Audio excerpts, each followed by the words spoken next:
अंत में मैं इस समारोह में सभी अतिथियों का पुनः स्वागत करता हूं, अभिनंदन करता हूं। आप सबके आगमन से आप लोग भी तो सामने अड़ के सबका है। ये क्या पीछे पब्लिक क्या है, दीवार बना दी पूरी।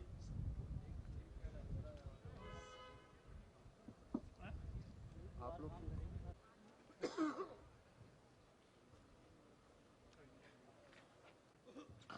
राष्ट्रीय एकता दिवस के इस उपलक्ष्य में पूरे देश भर में आज लाखों लोग, करोड़ों लोग, चाहे वो जनता से हो, चाहे अधिकारी कर्मचारी इस नाते से, सब इस शपथ को दोहरा रहे हैं। मैं बोलता हूँ, पीछे बोलेंगे। मैं सत्यनिष्ठा से शपथ लेता हूँ कि मैं राष्ट्र की एकता, अखंडता और सुरक्षा को बनाए रखने के लिए स्वयं को समर्पित करूंगा और अपने देशवासियों के बीच यह संदेश फैलाने का भी भरसक प्रयत्न करूंगा। मैं यह शपथ अपने देश की एकता की भावना से ले रहा हूं, जिसे सरदार वल्लभ भाई पटेल की दूरदर्शिता एवं कार्यों द्वारा संभव बनाया जा सका। मैं अपने देश की आंतरिक सुरक्षा सुनिश्चित करने के लिए अपना योगदान करने का भी सत्यनिष्ठा से संकल्प करता हूं। धन्यवाद।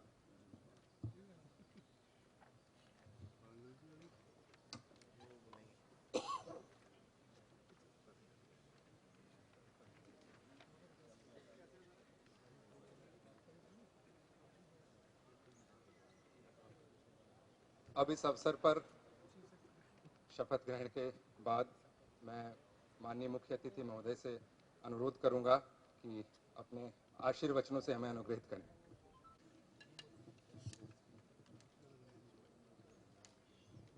मंच पर विराजमान हमारे एफसीआर श्री टीवीएस प्रसाद जी और मेरे साथ प्रधान सचिव इस नाते से अपनी ड्यूटी को निभा रहे, अपना कर्तव्य करते हुए श्री उमाशंकर जी, उपस्थित सभी अधिकारीगण,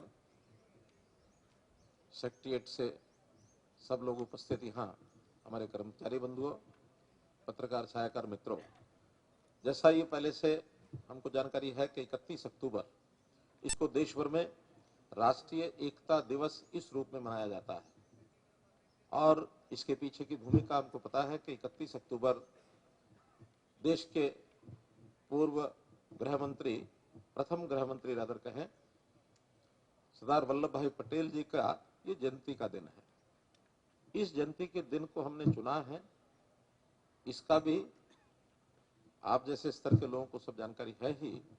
जब देश आजाद हुआ उस समय ये देश बहुत सी रियासतों में और एक प्रकार से उनके राजा महाराजा, उनके रियासतों के जो और प्रमुख लोग थे, उनसे संचालित होता था।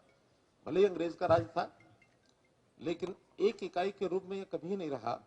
शासन व्यवस्था अंग्रेज करता था, लेकिन नीचे जनता के साथ जुड़ने का जो रियासतों का अपना एक सिस्टम बना हुआ था, इन सब से रियासतों को एक करना है, तो ये काम सरदार वल्लभ भाई पटेल के जिम्मे लगा और देश की 562 रियासतों को उन्होंने बिना किसी विवाद के सबको प्रश्यू करके और सबको मना लिया कि भारत के संविधान के अंतर्गत सब काम करेंगे।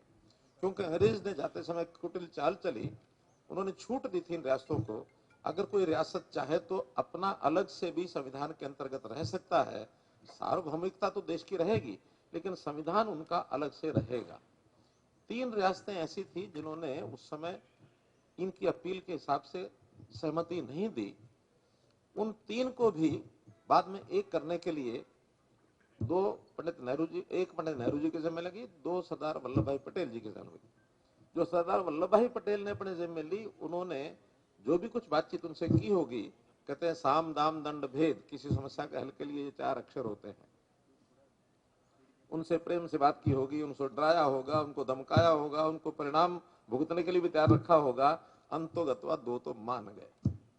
एक जम्मू कश्मीर की रियासत जो उस समय पंडित नेहरू जी के जिम्मे लगी थी वो नहीं माने, और अंतोगत्वा संविधान में एक अलग से धारा 370 जोड़ी गई, और वो 370 के कारण से जम्मू कश्मीर अभी पिछले कुछ वर्षों तक इस देश का अभिन्न अंग नहीं बन पाया था।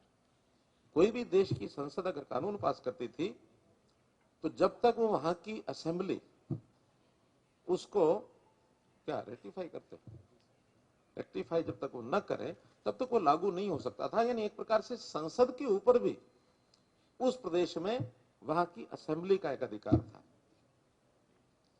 वर्तमान देश के प्रधानमंत्री नरेंद्र मोदी जी ने उस बचे हुए काम को अब आकर के इस काल में समाप्त किया।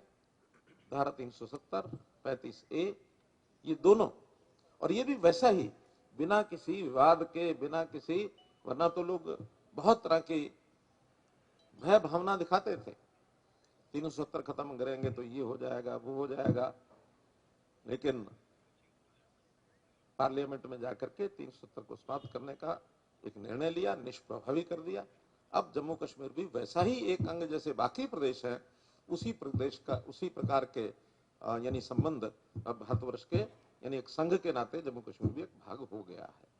तो आज के इस अवसर पर देश के लोगों को इस भावना से आगे बढ़ाया जाए कि इसकी एकता, देश की अखंडता, ये बहुत एक प्रमुख और एक ऐसा विषय है जो हर नागरिक के दिमाग में जाना चाहिए।